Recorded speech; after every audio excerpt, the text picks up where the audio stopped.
where he received his PhD, and also as the Milton H. Wilson Professor of the Humanities at Northwestern University.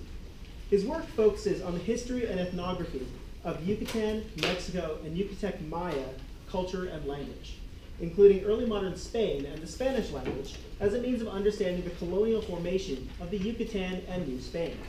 As a part of this work, he has done 36 months of work in the Yucatan Peninsula. Professor Hanks has been awarded the prestigious 2010 Edward Sapir Book Award, as well as the 2015 Staley Book Prize, for his book, Converting Words, Maya in the Age of the Cross, which delves deep into the first 2 centuries of the Spanish colonization of the Yucatec Maya. We are excited and honored to welcome Professor Hanks.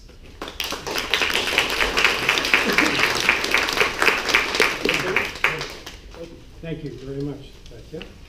And I would like to thank the organizers of the conference for inviting me. It's a bit of a disciplinary interlope here. I come from anthropology and linguistics, Astro being a little bit further, but not too much. So I'm going to talk about a topic today that goes by the label of Deixis, which comes from the Greek to point or demonstrate.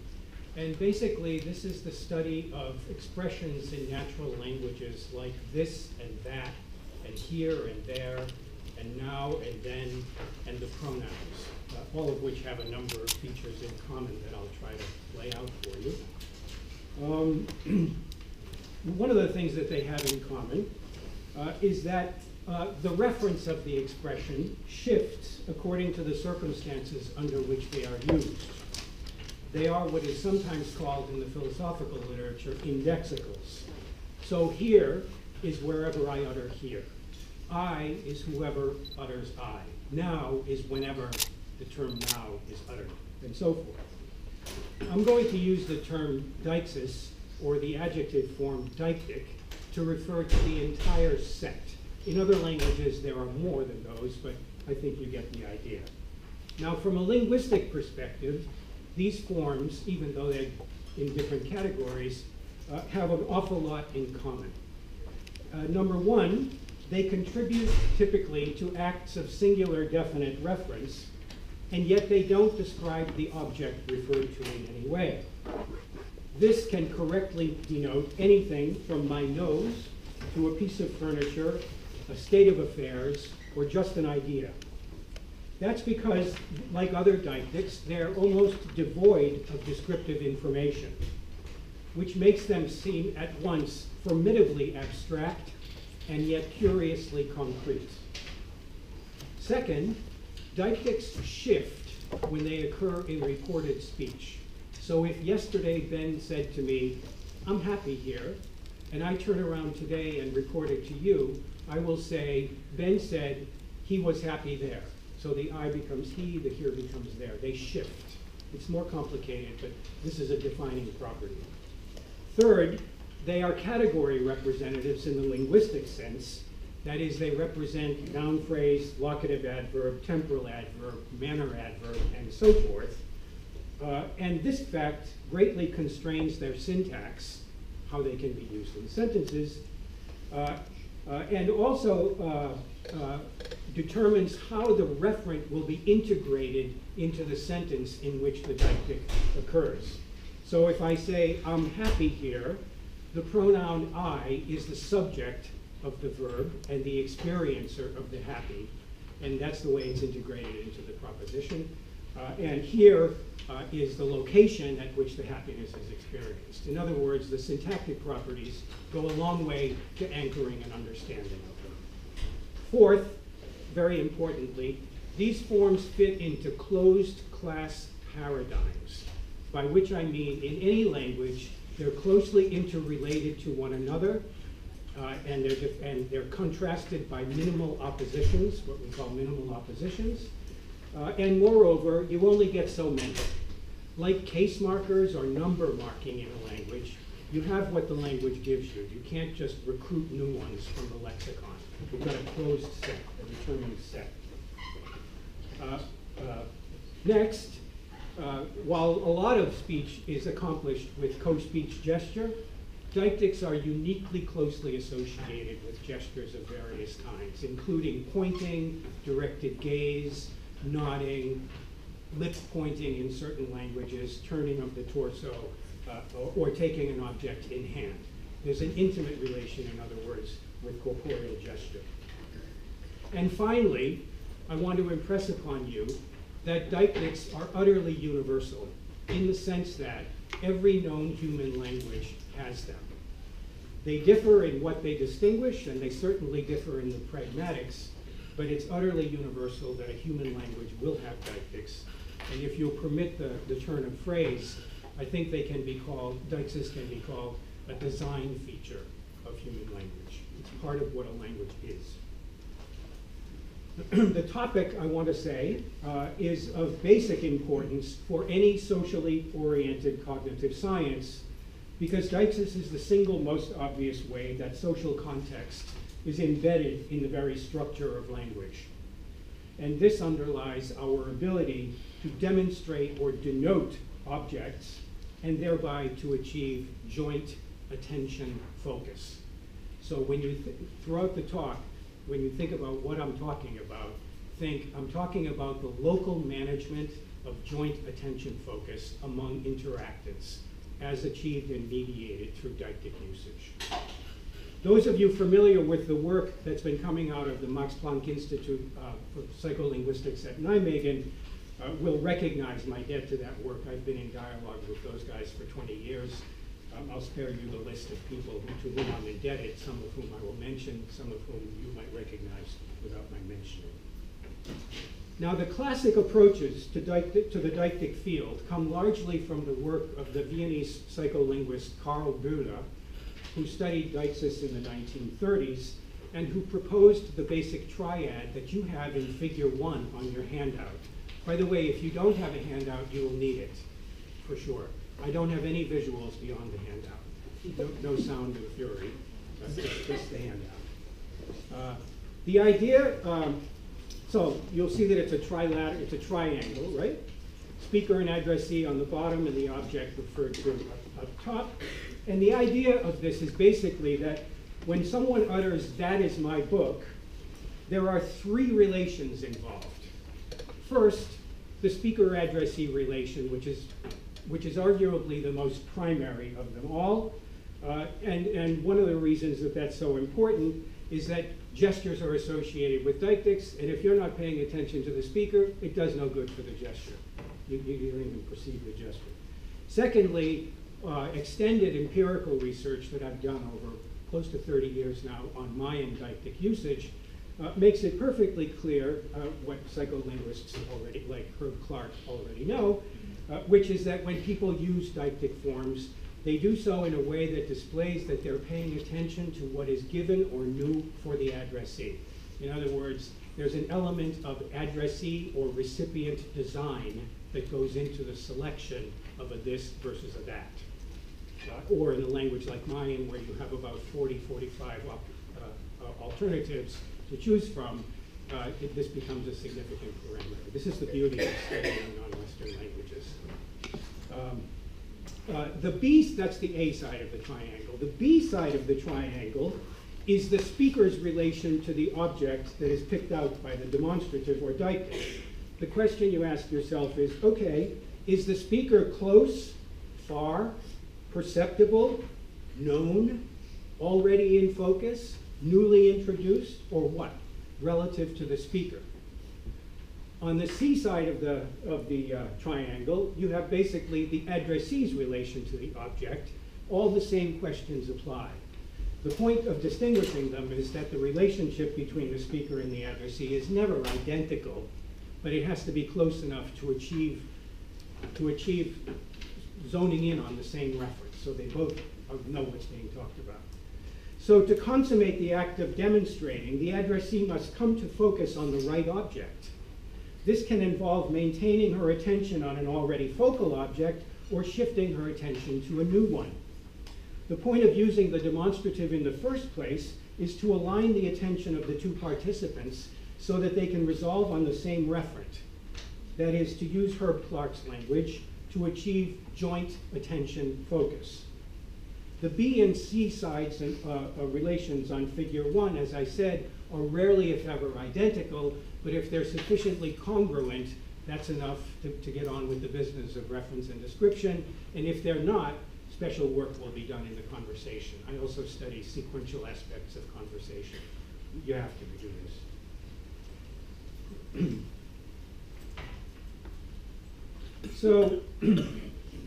So basically, a term like here, or this, establishes a relation between the speaker or the speaker addressee or the addressee. In other words, between a participant and an object. And this basic, simple relational structure is what you have in figure 2, which is a heuristic, but it works for me. And what it basically says is that the deictic element projects from an interactive context at the moment of utterance to what I'll call, if you'll allow, a demonstratum, that is the object demonstrated. Or, and to lay on another piece of information, the projection is from a ground to a figure. The object is the figure of the deictic reference. In this paper, I'm going to concentrate on the deictic relational values, that arrow between the two, with some illustrative comparative data that I've been working typologically for a couple of years, and I wanted to just give you a flavor of it.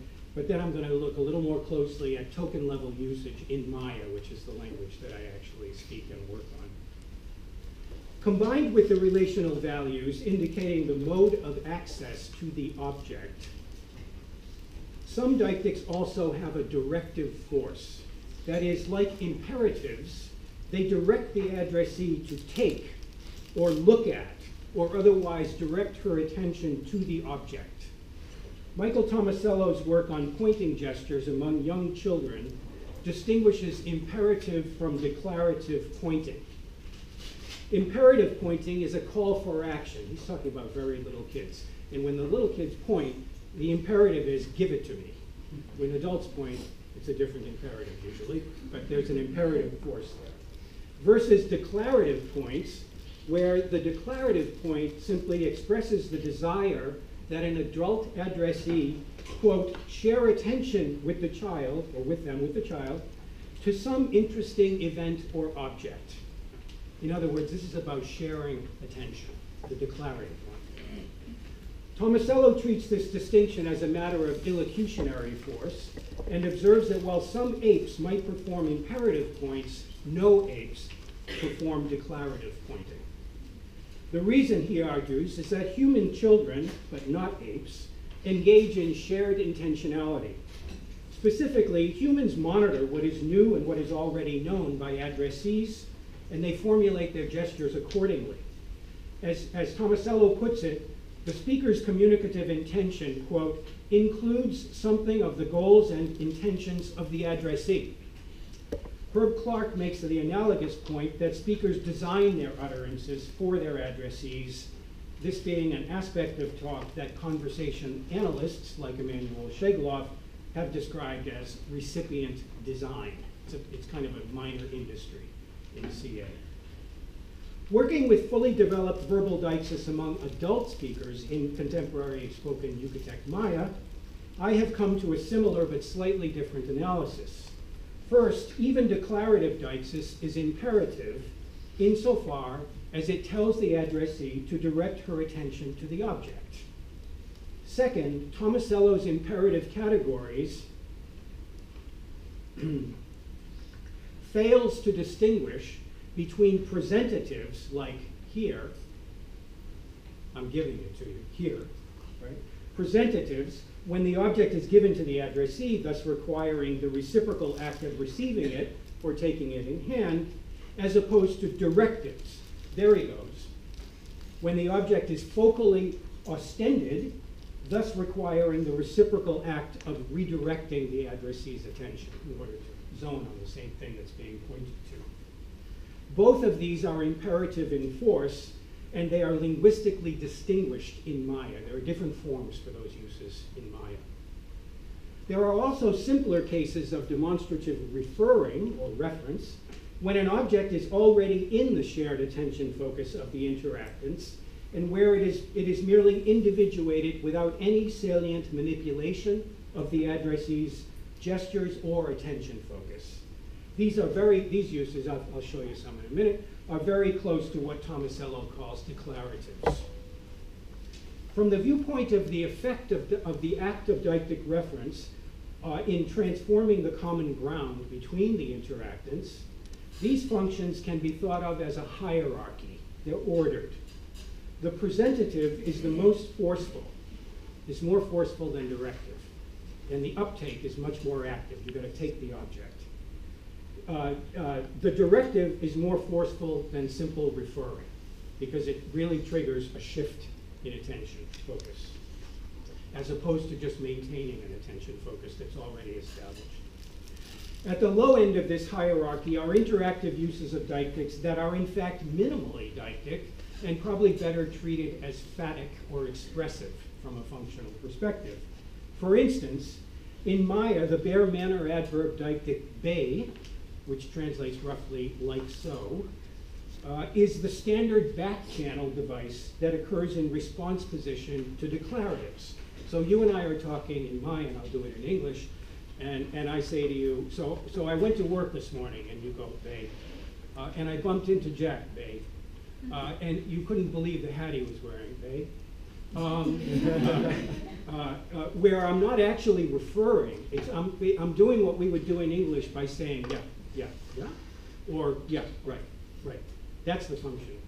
And in fact, there are deictics that get used that way. So that hierarchy is on your handout.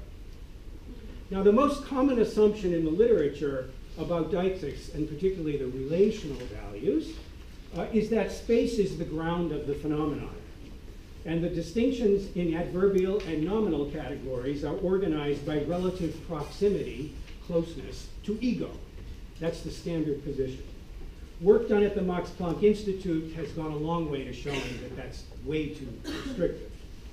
Table 1 gives you a very brief summary of some of the spatial relations between object and origo that have been recorded in the comparative literature. It's just a quick summary, and I'm not going to go through it in detail, but if you look at it, you'll see various distinctions are made. The domain of space is very important and also had a lot more going than contiguity. There's verticality, there's a mixed in with perception, and so forth. Tables 2 to 5 illustrate some of the paradigms in the linguistic literature, always only anaphoric, and that's the case in Maya. Some of what is called anaphora in the linguistic literature involves a linguistic antecedent with which the form is co-referential, right? Like in the case of, I saw this guy, he was wearing a hat. But a lot of what looks like anaphora is what we call pragmatically controlled. That is, there is no immediately prior utterance to anchor the meaning, but there is available, accessible background knowledge that's being activated in order to resolve on the referent. In both cases, use of an anaphoric form presupposes that the addressee will recognize the referent. That is, that it is not completely unknown. If you think about it, anaphora only works if the addressee heard the antecedent. I can use an anaphoric pronouns until the cows come home, but if I'm talking to someone who didn't hear the antecedents, it does no good. It has to be mutual. It has to be shared for the anaphoric grounding to help. In other words, there has to be an assumption that it will be recognized. And there's plenty of anaphora. I'll give you some examples in a minute in Mayan.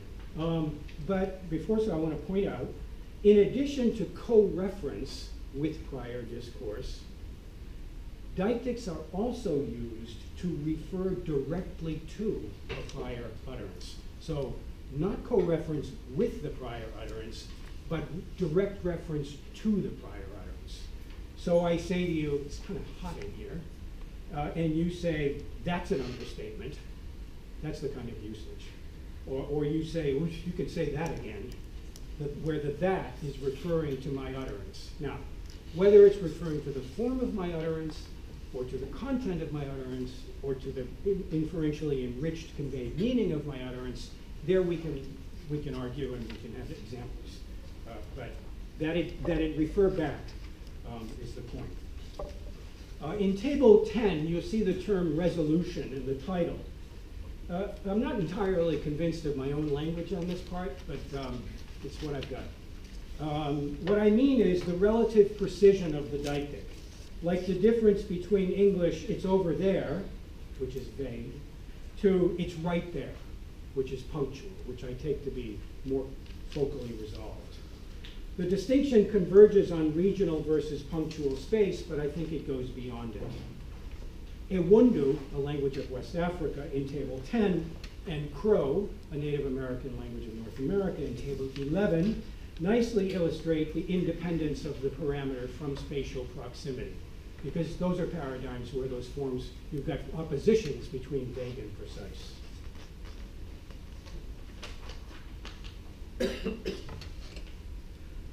If you go now to examples 31 to 36 on your handout, you'll see what I have in mind.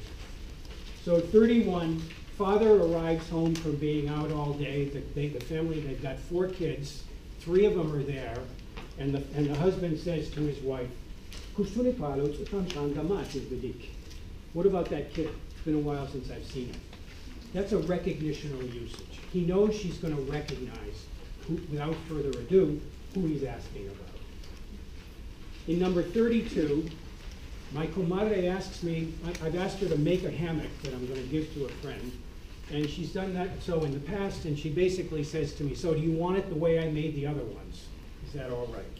And in her Maya, she says, malo behesh leyantecho.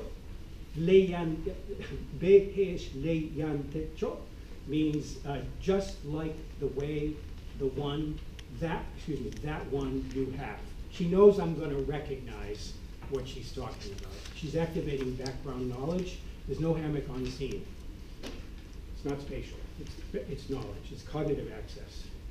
In 33, an adult and 2 elder brothers are really chewing out one of the younger brothers who ripped off some stuff out of my suitcase, which is not exactly polite. And they're just really just hammering this guy. And they're saying to him, like literally, where'd you put that thing? Right? And it's lebalo, that thing. It's the that here. It's not on scene. They don't even know what he took. They don't know where it is. They know he knows both. And that's what the deictic is triggering on, his recognition of what they're asking about. In fact, they don't even know what they're asking about. 34 is a reference to deictic, hachtokolekino, sun's really hot, lelo ha'atang. Yeah, you can say that again, that's for sure. Etc. And I'll skip those. Okay, 37, 38, 39 are simply meant to illustrate what I mean by that epistemic stance of certainty. So, if someone is sick and you're going to say to them, oh, I know you're going to get better. Like you don't have any evidence, you're making a prognostication. You're going to get better. I know you're going to get right? Or you see a scorpion and someone's teaching you how to take care of yourself in rural Yucatan. And they say, you know, scorpions, which means sinan is scorpion, and what that means is sinans will surely sting. It's like a gnomic. Scorpions will surely sting. And I did a lot of metalinguistic elicitation with speakers about this, and I did all the elicitation in Mayan.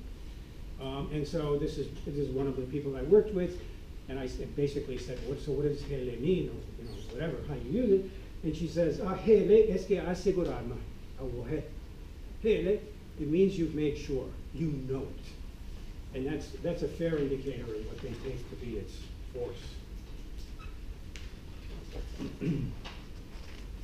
The last examples, I'm closing in on my last 2 examples so we have time for talk, for interaction. The last 2 I want to present very briefly illustrate the interactive achievement of joint attention focus through actual token level interaction using deictic terms in this language. what they illustrate, what I want you to notice about them, is the ease and fluency with which speakers shift between deictic framings of objects over the course of an interaction. It's very impressive to me that if you look at the whole system, there are many, many, many ways of framing a deictic reference. You can be cueing on perception, you can be cueing on space, you can be cueing on background knowledge, you can augment with description, you can have no description. There's a lot of options. And what I've convinced myself of looking at interaction and the way people switch is that somehow they have all of them available simultaneously. And the switches are very, very rapid and fluent. So for instance, example 40 is a simple exchange in which I'm one of the speakers and the person I'm talking to uses a recognitional usage. I tell him I convey I don't understand where, I don't get it. And he immediately recasts it as a punctual spatial directive. In other words, shifting from activating background knowledge for recognition to going to an actual perceptual and spatial point. So he's explaining where his wife made the food. The example gives you more background than I'm going to try to do orally. And I want to know who cooked the food and where they cook it, because I'm doing ethnography on kinship in the household, and I'm interested in the stressors in the relations between sisters-in-law. Does one sister-in-law cook in the fire of another, for instance? You could extrapolate that one metaphorically. Anyway. And so he says with a beautiful, recognition to beta letitero. The one did it there. Which, the one, by the way, that's how you can refer to your significant other without any antecedent. Your significant other is the one. And I go, bishtero. What do you mean, te? Right? And he recycles, leti bet te beya. The one did it there. Well, you can see in the Maya, it's tough to translate. They're here like this. The thing about these deictics is you can produce n-tuples of them. It's a whole other topic I didn't get into. It gets much, much more precise. But let's just say he shifts from a recognitional into a spatial directive with vision and with performance, debate. In 41, which is my last example, but I'll walk through a little more slowly. What you have is you have an interaction over which a speaker, which is Don Chavo, otherwise DC, for example, progressively brings the addressee, FB, which is Fausto, to focus his attention exactly on an image of his own body as it appears in a divining crystal. All right, I know this is exotic, but imagine that you go to the doctor. I was thinking about this. You go to the doctor, you've got an X-ray, and you can't see the X-ray, and the doctor's, you've got a bone spur, I don't know what. Right? You want to see it? Come up here and look. And then you look over my shoulder. You see this? That's what's going on, except he's doing it in a divining crystal, which happens to be in his hands. But if it's easier for you, think about it. An expert reading a visual representation, which is in a counterpart relation to your body. That's what's happening. Okay, so both parties know that there is a counterpart relation between the image in the crystal and the body of the patient. They both know that. That's just part of going to a shaman. So Don Chavo is the shaman, and he's diagnosing Fausto. So I'll give you the Mayan, and then I'll tell you what I think it means. So he looks at the crystals. There's a long pause, by the way. This is kind of the beginning of an interaction. He looks at the crystals, pauses, kind of looks over his shoulder because the patient is sitting behind him. He's looking at the crystals here on an altar, and the patient's back here. Kind of looks over his shoulder, and he goes, Teche Yumuto.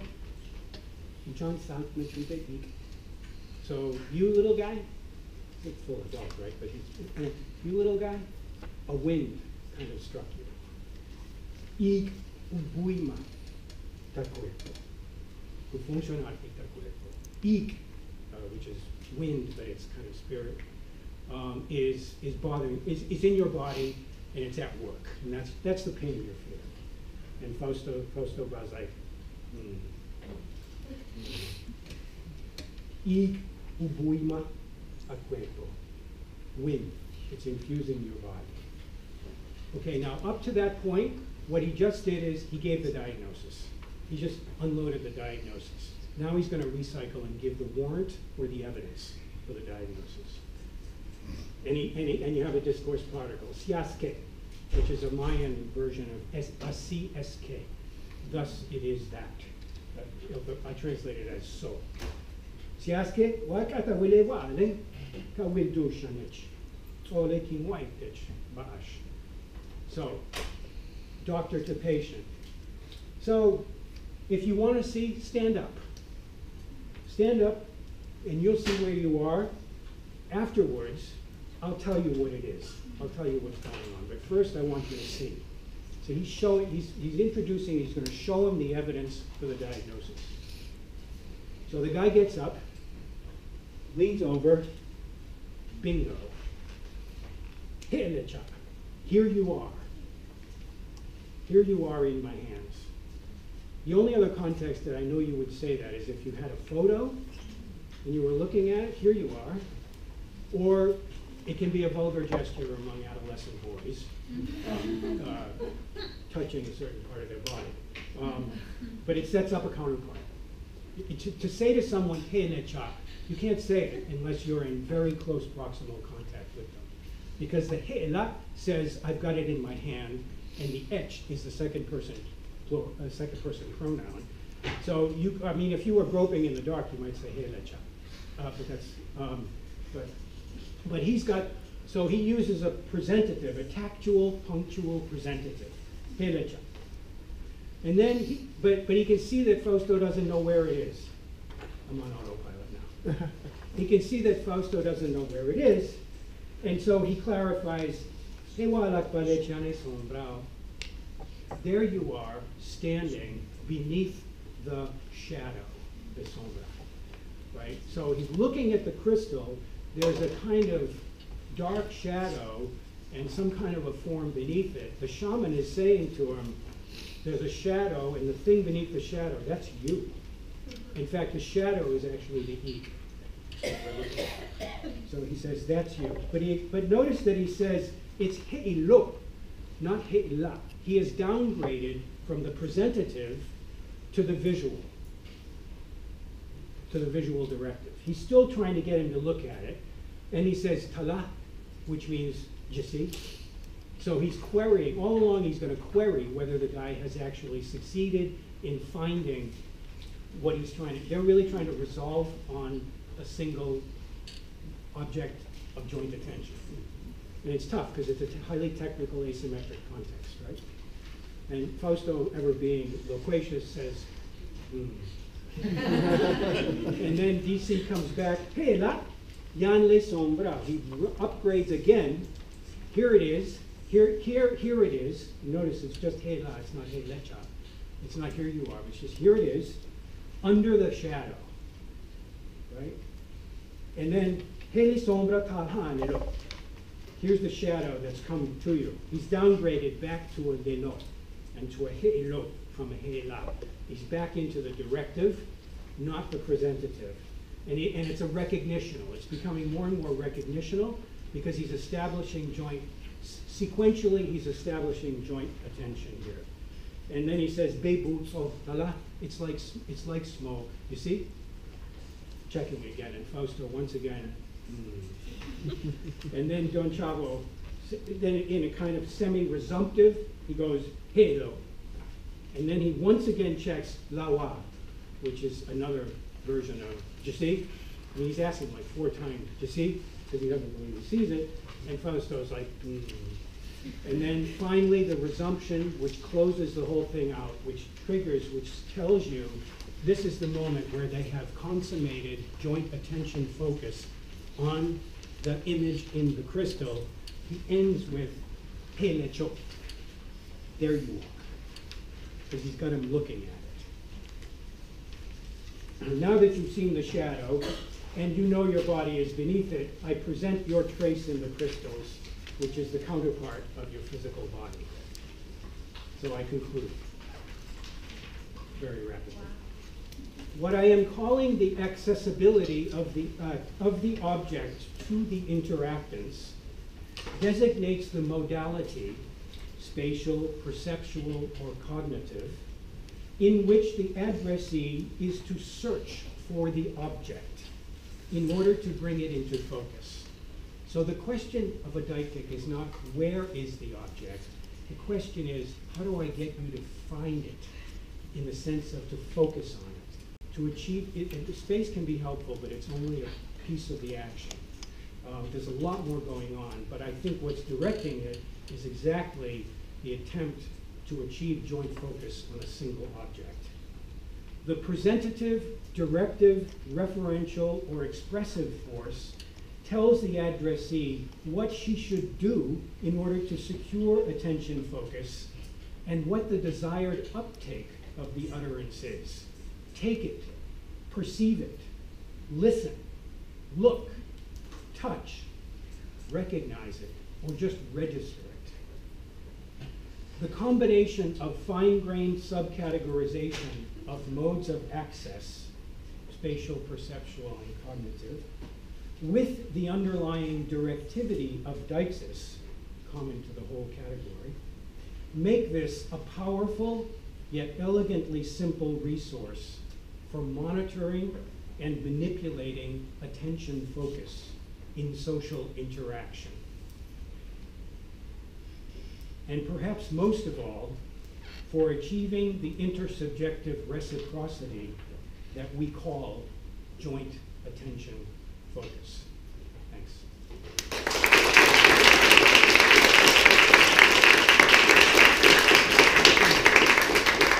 We have time for one question if you would like to take that. We have time for one whopper of a question. Or time to breathe.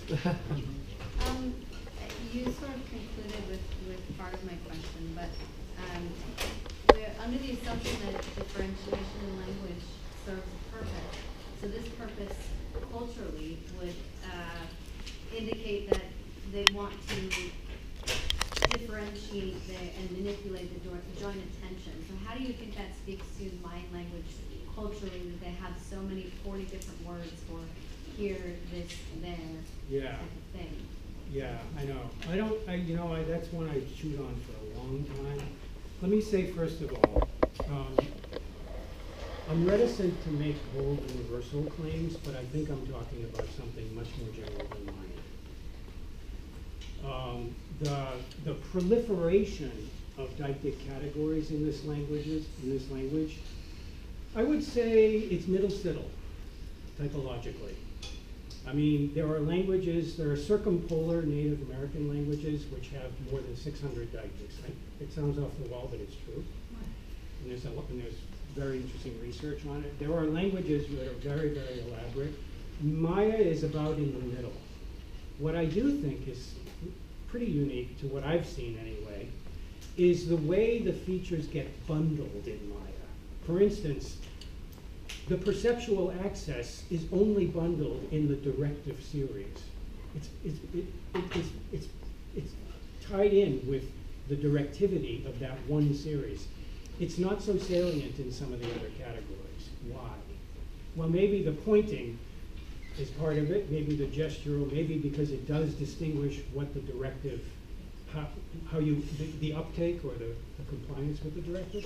So prior to the cultural specificity question, I think where the specificity lies is more in how the different features come together compared to other languages. As I said, there are languages with, like Munda Santali is an amazing language for Deixis. Malagasy is to die for. Those are very elaborate. The thing with Mayan is, Satya and I were talking about this earlier. You know, we've got a long history with Mayan. I mean, they were literate at 0 AD. So we've got a huge history.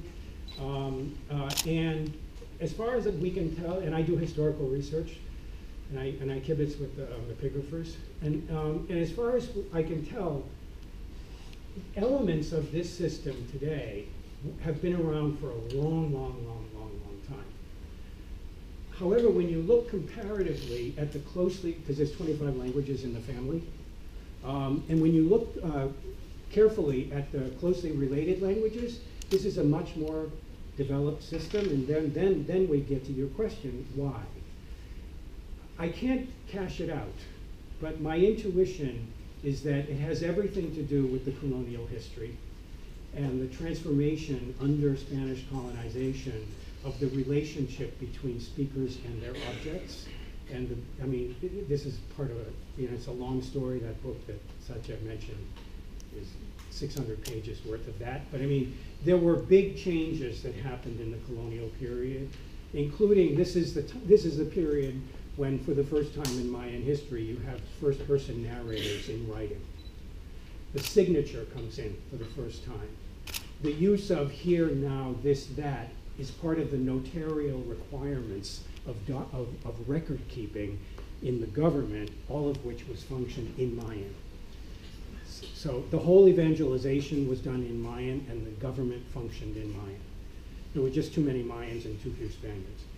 And those changes, like the deictic centering of documents, the signature, the emphasis on evidence and witness, which is part of the Spanish legal system, which comes in the second half of the 16th century and is with us today. I think those things, in a way that I can't really deliver, but my strong intuition is that those changes have everything to do with that emerging.